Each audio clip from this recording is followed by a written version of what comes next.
Hi, thank you so much for clicking on my channel. I am Catie Brannon. This is Tea Time True Crime with Catie. Are you fascinated with true crime? Or are you fascinated with obscure cases that not many people know about? Definitely hit the subscribe button. All right. Enjoy the title page. It's the good vibes. I don't want to bring you down. Real quick, you guys, I forgot to do a warning. I am, what's going on?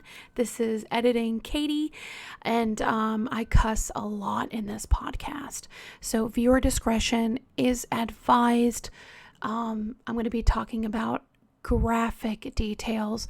If you are easily triggered, do not listen to my podcast. Please. I love you. I care for your mental health.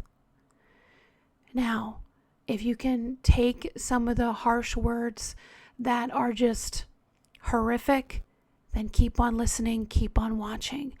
But if you get offended very easily, skip this podcast because I actually have the survivor's words in my notes, which I will go through. Thank you. Good morning, good evening, good all the things. Thank you so much for watching my title page. Those are my 3 fur babies, Max, Tux, and Bowie. They are joy to me. So I like to show something happy before we talk about something really, really sad. So this is a survivor story, and people who do know this, they tend to focus on the actual perpetrator. I will just skim right through him. Because this podcast is called The Survivor of an Austin Powers Villain. That's not a lie. Totally is. And I will get more into that. But unfortunately, you guys, I'm going to put you into the night of December 23rd, 1990. 19-year-old Victoria. She had a great day hanging out with friends, and she was planning on looking at the Christmas lights later on. When she pulled up into her neighborhood, I believe she lived in some kind of duplex or apartment. It was a gated area. As she went to park her car, she noticed that night it was extremely dark, very dark, and it was very cold. Now, Victoria had her dog with her. It was a little cute white Pomeranian named Chassis. Now, she took her dog and she tightly put her dog in her coat and zipped it up because, like I said, it's cold outside. Well, as she stepped out of her vehicle, she looked up and she noticed one of the lights was flickering. It seems kind of odd, maybe not, but that's something she recalls. Then she has this feeling, that is very uncomfortable feeling, like she is being watched. Now, she goes up to the sidewalk to go close to her home. Now, they say she was going to let her dog down to go potty, which makes sense. Usually sidewalks have like a little stitch of grass. And this all happened in California in 1990. So she was going up to the sidewalk, and then all of a sudden, a shadow started to dim the light above her. And she was startled. And this guy comes up to her and it says, excuse me, I'm lost. Could you tell me where the beach is? She was kind of, dumbfounded because it happened really fast. Then all of a sudden, a second person came up and he had a lit cigarette. And she's looking at him, and before a word is even said, the guy flicks his cigarette. And as he flicks his cigarette, Victoria is thinking like how things went slow motion she was talking about. Yeah. Slow motion. Now, what happened was that as soon as she looked at that cigarette to see where it was going to land, bam! the two gentlemen, shouldn't say gentlemen, excuse me, the two guys actually, bam, like they attack her. One from the front and one from the back. She explains it like she was in some sort of like a bear trap, you know, when like two people are sandwiched together, but I think more horrifying. She is so shocked. She can't even like think. One of the guys puts a gun to her head and he whispers in her ear, "I'm going to kill you so bad. I'm going to throw you off the cliffs. I'm going to mutilate you and throw you down the cliffs." So during this time, one of the men tries to gouge her eyes out. Yeah. So he puts his, I don't know if it was his thumb or his fingers, but he is like really in her eyes and she's in so much pain. As this is happening, remember, Chassis is in her jacket. So Chassis does not like this and bites one of the men. And the two men, they stop what they're doing and for a brief second, they like pull back. Like, and one of the guys was like, "What the fuck is this? What the fuck was that?" And Victoria wanted her dog to stay alive because she knew these guys were just not no good, like had a gun, threatened her life. So she gets her little dog and she goes and throws her dog in nearby bushes. Then what she does after she does that, she starts booking it, you guys. She starts running away, running for her life. Okay? Unfortunately, she had beautiful, beautiful dark hair at the time, long. So as she was running, one of the guys grabbed her so hard by her hair, yanked her all the way back, and the two men started beating her.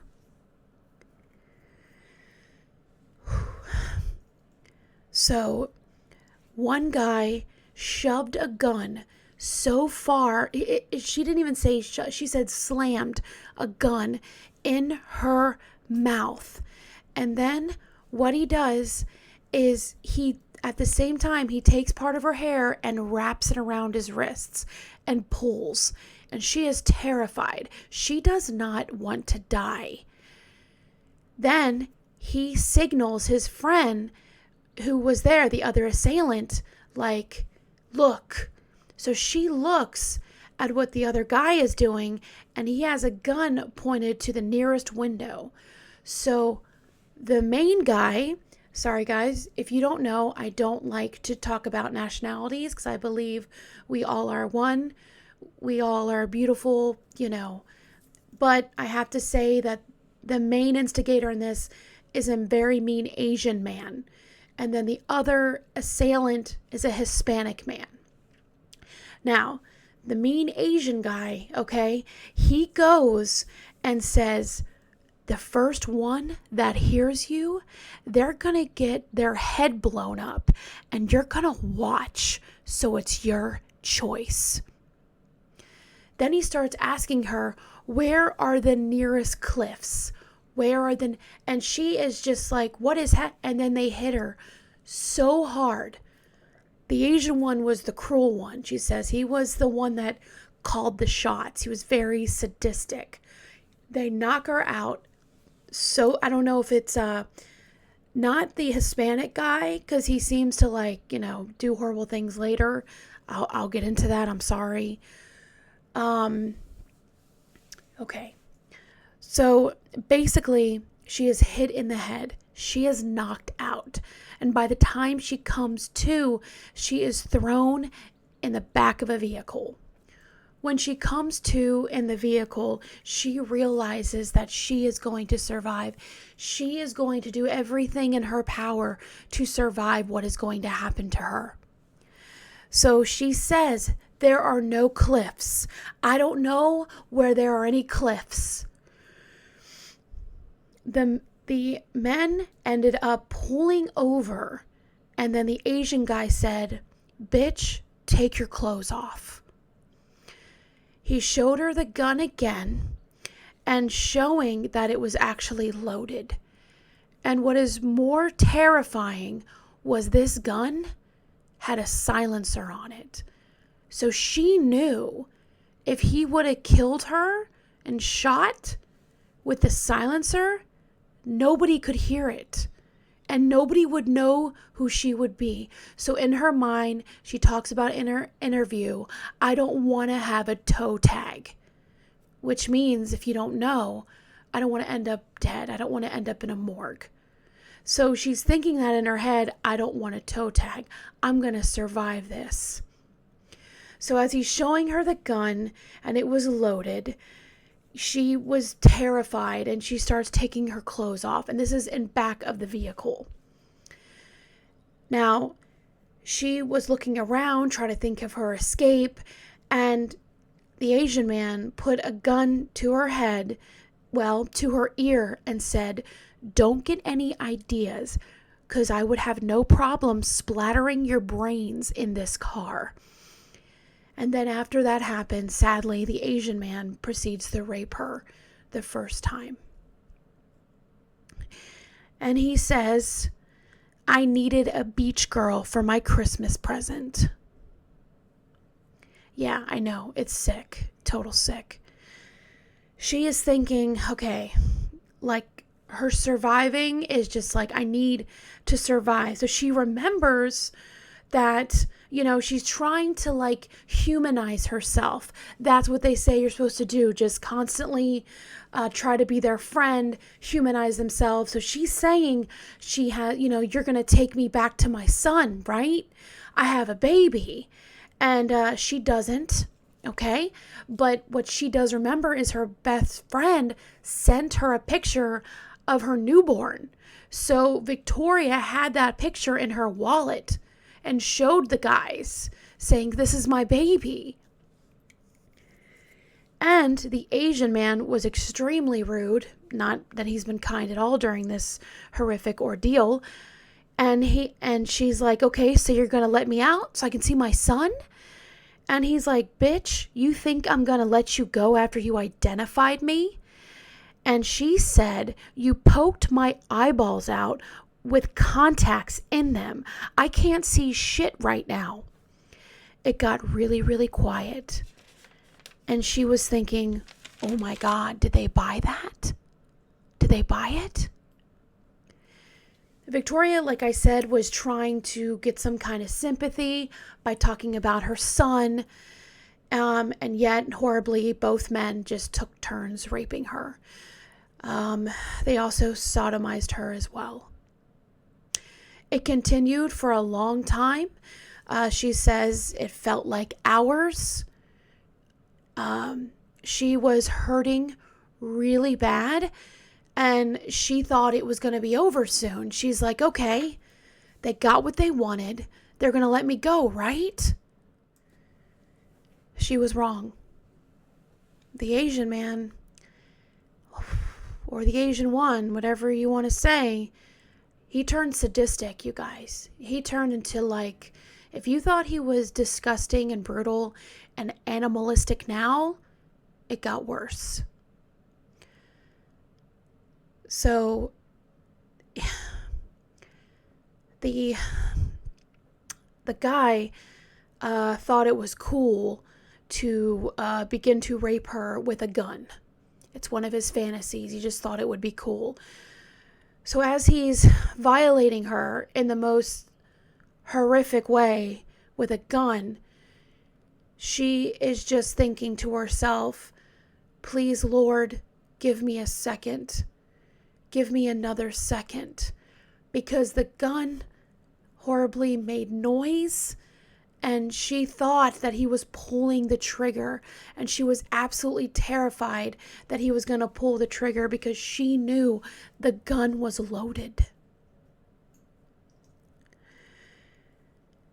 As soon as she couldn't take it anymore, like her mental point, like her breaking point was now. After that was being done to her, she was bleeding, she was bruised, she was in so much pain, and she wanted death to come quick.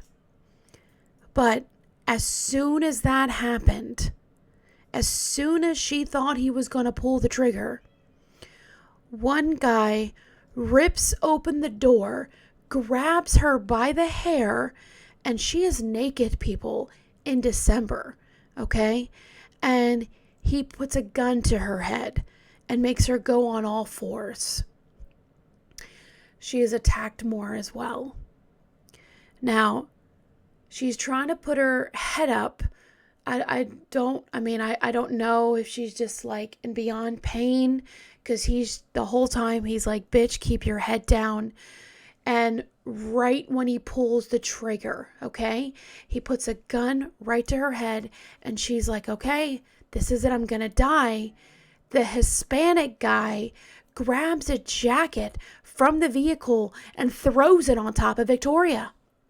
The Asian man is like, what the fuck are you doing, man? And the Hispanic guy goes, she's cold, man. Now, Victoria at this moment feels nothing but hope, because, oh my gosh, I just received some kind of kindness for one guy. It's working. I'm going to live. In that moment, the Asian guy comes down on her and says, with the gun, 1, 2, by the way, bitch, Merry fucking Christmas, run. You think she ran? She did. She grabbed that jacket, wrapped what she could in her bruised, horribly bloody, naked body, and she was running to the nearest house. And thank goodness they opened the door. It was a family. They called 911.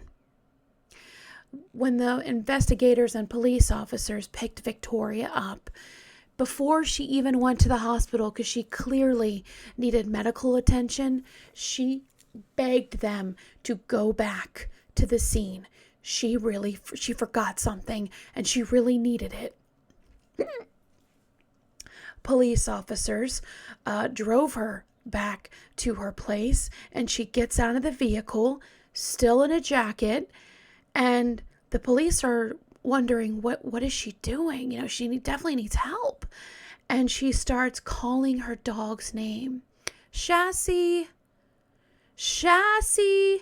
come here, girl, come here. And then she doesn't hear anything. And as soon as she hears silence, Victoria just breaks down and cries, because she realizes, oh my God, I killed my dog. I killed my dog by throwing her in the bush to save her life. And then all of a sudden, as she's calling her dog's name, she says there was some kind of screeching noise and some kind of crying, and Chassis came out of the bushes and went into Victoria's arms. She grabbed her dog and she was holding her and crying, and she looked back and she said the police officers were jumping up and down. Oh my God, you found her, you found her. And they were just like bawling their eyes out. They were so excited.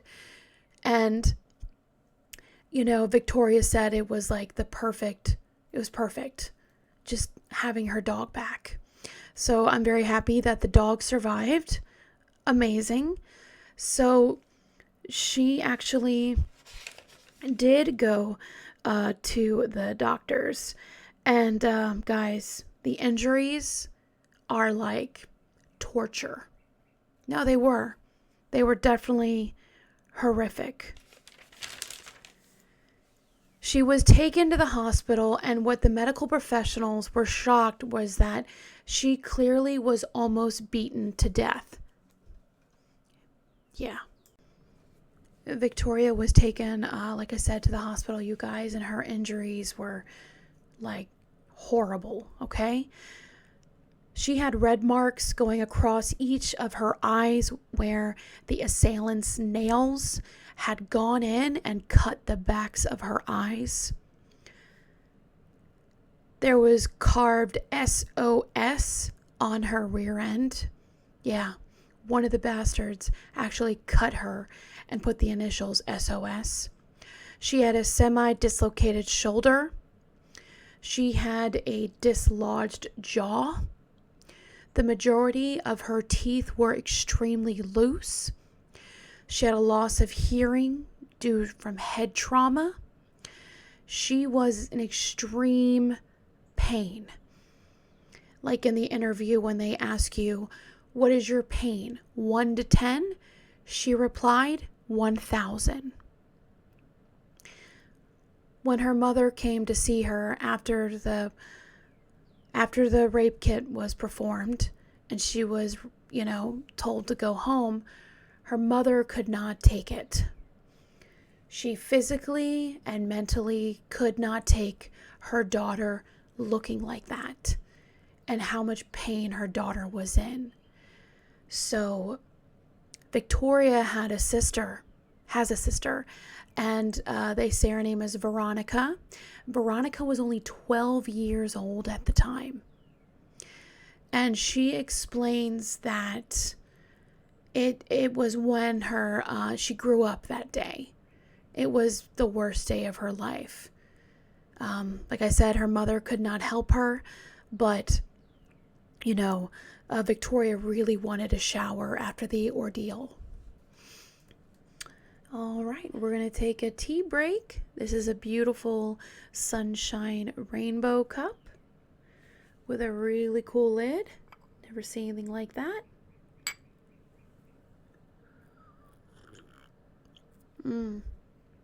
Wonderful. And it is the Immunity Lemon one. It's fantastic.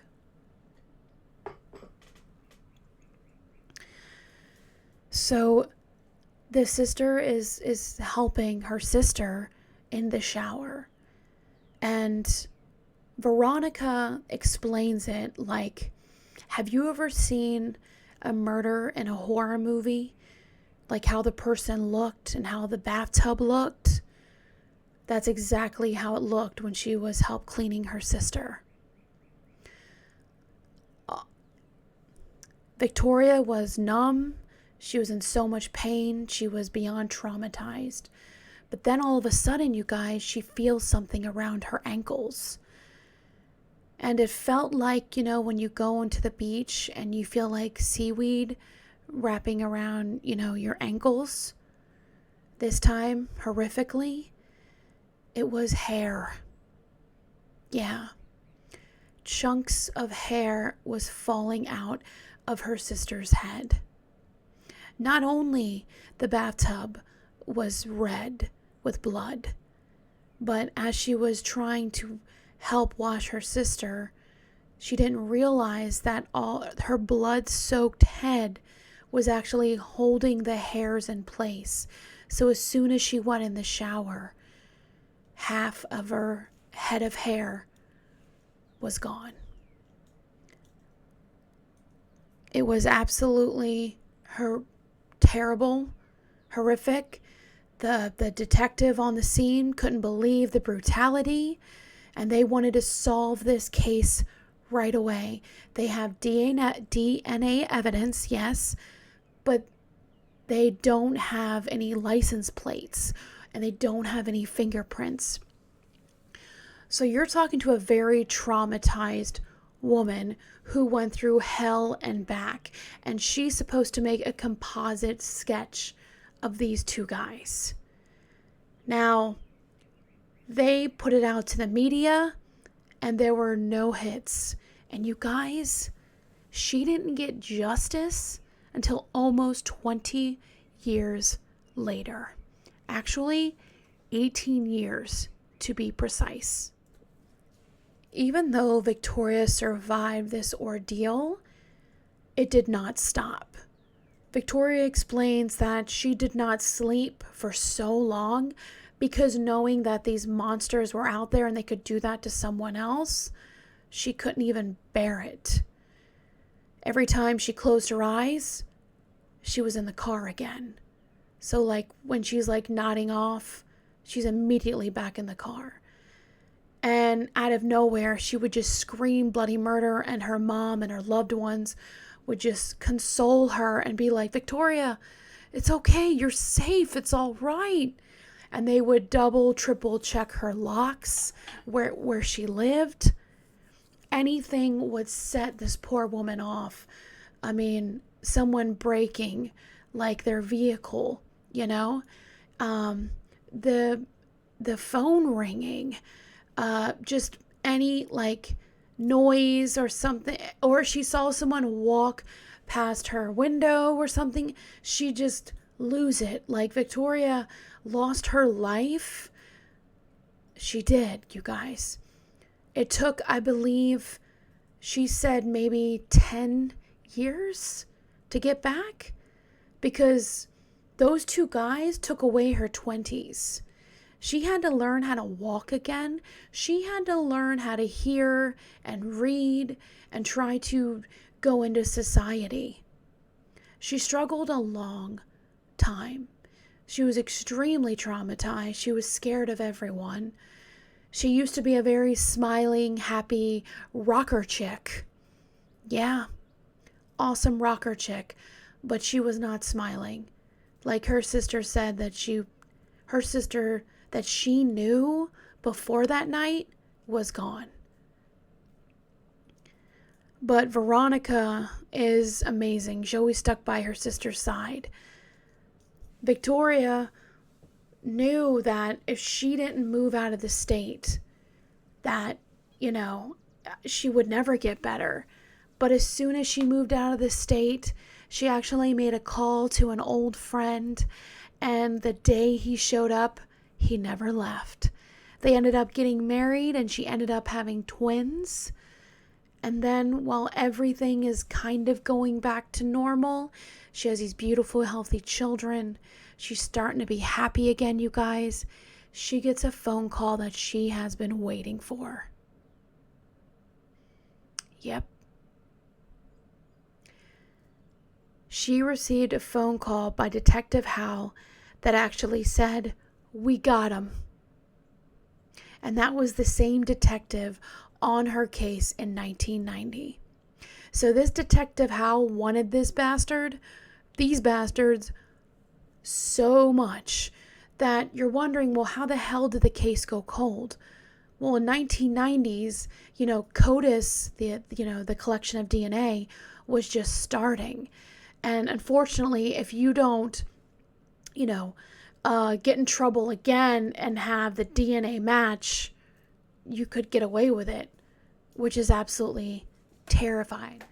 Victoria gets sent a lineup of the men, and she is thinking, okay, I can do this. So she's on the phone with the detective. They're looking at the lineup. He goes, "Number 1. She's like, "Nope." "Number 2. "Nope." "Number 3. "Nope." "Number 4. She goes, "No." "All right, how about number 5? She goes, "That's him. I don't need to see number 6. Number 5 is him." And she was saying, he is caught. She caught him, and he is going down. The name of the DNA hit was Joseph's son. Joseph's son, I'm so mad that I know his birthday and I don't know Victoria's, but I believe I found something that said December 22nd, which as a 22nd baby, we do not claim him. No, we do not. Okay? And as a Capricorn, I'm sure they don't claim him either. Okay? So Joseph's son was actually in the movie Austin Powers, 1997. Yeah. Only several years later after the brutal attack. Because what happened to Victoria was 1990. Austin Powers came out in 1997. Also, mid-90s also, he was an MMA fighter. And he was not impressive by any means. But he was 5'4", and he was about 260. So he was a big, stocky guy. Now, as soon as Victoria hears this information, it all starts to click. And she's like, oh my God, this makes so much sense. Because he used wrestling moves on her during the attack. And then when she found out that he was in the Austin Powers movie, she was so upset, she grabbed her movie and destroyed it and couldn't believe he was even in her home. interesting fact about that, guys. When that movie came out, I didn't really understand it because I was young, but I remember watching it either with my sister or my best friend. Forgive me, I don't remember. And I remember looking at the TV and pointing at his character, which was Random Task, which is supposed to be a spoof on a James Bond villain. And I remember looking at it and I was like, I don't like him. And they're like, what? And I looked, and of course, I swear it was my sister because she was like, are you racist? And I'm like, no, I don't like him. I don't like him. And they're like, okay, Catie, all right. And then now I get the chills because I come across his case and I'm like, holy crap, he was a horrific, violent rapist. Like, what? Yeah. So in 2008, Joseph's son was actually charged with this because of DNA evidence. Now, just because they have the one guy, they want to get the second guy. So the detective on the case actually gets the composite sketches again, okay? First of all, puts Joseph's son's picture out there first, not the sketch anymore because that did not work, sadly. I think she was so traumatized. I mean, I think it's amazing she lived, honestly. She had some angels watching her. That's all I'm saying. But I think when she did the composite sketch, you guys, she was still in the traumatized state. So she couldn't exactly do the right composite sketch, which sadly is like a really bad thing of evidence in a lot of survivor cases. So, but the police know DNA match of Joseph's son, so they put his picture out there. And the police are like, come on, someone has got to know this guy. Until a couple days later, they received an anonymous email. And the email said, I don't know about the crime. I don't know what happened. But what I do know is that I went to school with this guy. And the picture that is described what this guy may look like, the friend, he looks like his friend from high school. His name, Santiago Gatan. Yep. So the police are like, Santiago Gatan. Okay, we'll look into that. So as soon as they go and find out where he is, Santiago is 30 minutes later. Like the police are there trying to do like recon, stakeout, and Santiago just goes down the stairs within 30 minutes with trash, sipping a sun-kissed bottle, which sun-kissed is delicious. Let me know. Okay, so it's a bottle. And what he does is he throws out the garbage. The police are like, the detectives are staring at him. Of course, he doesn't see them. And when he goes and puts the trash in the dumpster, he puts the glass bottle on top of the dumpster. I'm sorry, what? Yeah. So as soon as the coast was clear, the detectives picked up the glass bottle. They bagged it and took it, and the DNA, it was a match. When Victoria found out that both DNA were both a match, John's son and Santiago Gatan, she said she had the best night's sleep she ever had. She could finally shut her eyes and know that they are off the streets. It is a huge win for the prosecution. And unfortunately, you guys, now this is a very controversial subject, and I'm curious to know what you think. You probably already know what I think, but what do you guys think? Sadly, you guys, the statute of limitations for rape and kidnapping ran out. Since by then, it's like over 18 years later. So the prosecutor was thinking, what the heck can we nail this guy on? And he said it just hit him. Torture charges. Which, if you are charged with torture, it could result in life imprisonment, even the death penalty. Now, the police went to Santiago and talked about the DNA, and Santiago admitted it to everything. He literally said everything that happened, that she was right, and he confessed like everything that happened. And they gave him 17 years for the plea deal. Joe's son, though, the maniac, the sadistic bastard, oh no, he denied everything. Yeah, he even called it, that's nasty. Yeah, folks, that's nasty. So Joe's son, he was going to go to trial. And what's horrific is that if it has to go to trial, Victoria has to relive what happened to her and describe in great detail what happened to her. Yeah, this poor woman, like, oh my God, this Joe's son is so disgusting. Like, he's caught. We got your DNA, mofo. Why don't you just do a plea deal, get your ass in prison for a long ass time? No, he's just like, I don't know what you're talking about. Nope. And in the interview, he's very jovial and happy and talks about him being an Austin Powers and an MMA fighter. And he literally doesn't seem, it's so weird, you guys, because he does have this like jovial demeanor, very talkative and kind. So you're thinking like, this guy is the most violent rapist that a lot of police officers have ever seen? What? DNA don't lie, folks. You know? So Victoria went on the stand, you guys, and she said in great detail what happened that night. And while she was talking about these events, Joe actually yelled out, "That is a lie." And he did not end up testifying. Nope, they did not put him on the stand. For a few hours after this horrific ordeal that Victoria went through with the courtroom, she was thinking this could go either way. Do they believe me? Do we have enough evidence? Is this going to be enough to put this bastard away? Well, a few hours later, the jury found him guilty.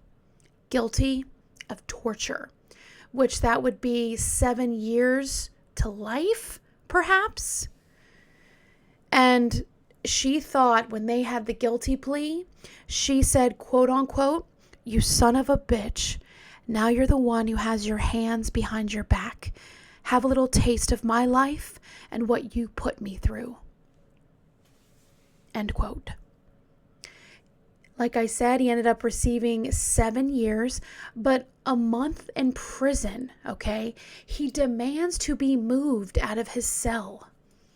Oh, really? Sadly, and this guy just keeps getting worse. If you're wondering, like, how can he get worse? Oh, he does. Yeah, absolutely worse. So while he's in prison, he has a cellmate. I have his picture right here, okay? Now, this cellmate did not register as a sex offender. I don't know what he did, but he was only supposed to be there for 2 years. So a pretty light sentence for being in with this violent rapist guy. So Joe wants to have another room or cell, and they didn't do it fast enough. So it was either the next day, like something like really quickly, they go in the cell and they notice this guy is still sleeping. There's covers all the way up to his neck. He looks kind of peaceful. What is happening? And he's not breathing. So the police, so the guards are like, oh my God, we need medic. What is going on? Something is going on with this guy. And as soon as they pulled down the blankets, you guys, and they try to do CPR, they noticed that his body felt like jelly. Yep. And horrifically, The guy who was trying to help this guy looked over at Joe's son, and Joe's son turned around and looked at him back and said, "I told you I wanted to be moved." What? Yeah. Joe's son ended up beating this guy to death. From his neck all the way down to his waist felt like nothing but jelly. He was punched, kicked, and basically beaten to death. What was very alarming was the lack of blood in the jail cell. Yeah. As soon as Victoria heard this, it was beyond horrific. And she knew that when she was getting beaten, he did those things to her. Yeah, I know. And she knew he was a monster. So during this time, after this happens, they're like, "Would you go on the stand again?" And honestly, she just wanted to be done with it. She didn't want to have anything to do with it. And I think the main reason, you guys, is this survivor was diagnosed with breast cancer. Yeah, I know. It just keeps getting sadder, man. Sadder. So she is diagnosed with advanced breast cancer. And her sister is up for the awesome sister task. Yeah. Soon as Victoria found out that she had cancer, her sister Veronica was like, "You're going to beat this. I don't know why these horrible things keep happening to you. I don't know, but I'm going to shave my head with you so you don't feel alone." Isn't that so sweet, you guys? I think that is so sweet. So Victoria could not go on the stand again. So sadly, they could not charge him with death. But he did receive 27 years to life, which is pretty much life. And like I said, Santiago, backstory on him, you guys, is that after that horrific thing happened, he moved out of state. Yeah, he tried to live a normal life, got married, had a couple kids, stayed low, was like a nice guy to a lot of people. So they were just so shocked that he was charged in this violent rape with his friend in 1990. And you're probably wondering, well, Catie, the SOS, why did he carve that in her behind? Now, I don't know. I knew he was a sick bastard, but I don't know if he was just trying to, divert the investigation, because it did work. So when she overheard them talking about the Sons of Samoa, apparently they are part of a Crips gang back in the 90s, and they were known for prostitution, contract killing, and drugs. So yeah, these are not fun people. So for over a year, the detectives were seeing SOS, Sons of Samoa. They thought it was a gang. We don't know why this South Korean dude freaking engraved in her skin SOS on her behind. What? Yeah, maybe it really was to trick the police. I don't know. But the police were tricked. They had no leads. They did not know. But they really felt that this crime was so horrific that they're going to mess up and we're going to get them. And thank goodness, you guys, they were right. What happens in the dark, you guys, will always come to light. Victoria claimed, "I chose the name Victoria because it was a victory. It was an epic victory. There is happiness after tragedy." Very strong words. This was a lot. This story was in my mind for days. Sending positive energy to the people involved in this case, to the loved ones. And I do believe Victoria is still alive. She's a grandmother. She's with the love of her life, which is awesome. And shout out to Veronica. Like, you a sis, man. You're an awesome sister. I tell you that. I don't understand. Like, I don't care if you're on drugs or drunk. Like, I don't think how this would have been a great idea to just kidnap a girl. And yes, they didn't kill her, but they basically did. Like, it took her a long time to survive. Like, death is temporary. And this woman just seemed to die over and over and over again. She never lived a normal life. And she will not, to this day, give out her real name because I think the last interview was like, I don't know, around the court system. But she did say she wanted her story remembered and wanted it told. Because when I told George about this, you guys, he didn't even want me to do it. No, he just thought it was so messed up and it was just too sad. And then the story just kept coming back to me. And I'm like, you know what? I'm going to do it. But what makes someone do this to somebody? Like, what? You're a Capricorn, dude. Like, what? I know, I wish I knew Victoria's birthday. She had, I don't know, her beauty is like Pisces beauty. And I would say she had like Taurus or Scorpio energy, you know, because she was just a fighter. She just did not she kept going back up, even with cancer. She's in remission. Like, that is courageous and amazing. Thank you guys for being here, guys, to listen, to watch. It means a lot to me. I do apologize for the language, but sadly, I wanted to put you guys there. I wanted you to feel compassion for this woman because, like I said, I've heard some interviews and they're like, yeah, it was a sexual assault back in 1990 or, yep, for SA. And it just seemed like I was like, no, dude, you're downplaying it hardcore. And that's the main reason why I'm doing this podcast. Because I'm like, I'm not downplaying nothing. All right? This woman is like a hero, an incredible, amazing. But yeah, let me know what you guys think about this story below. Please know that you are loved and you are cherished. And remember, you're doing better than you think. Bye, guys.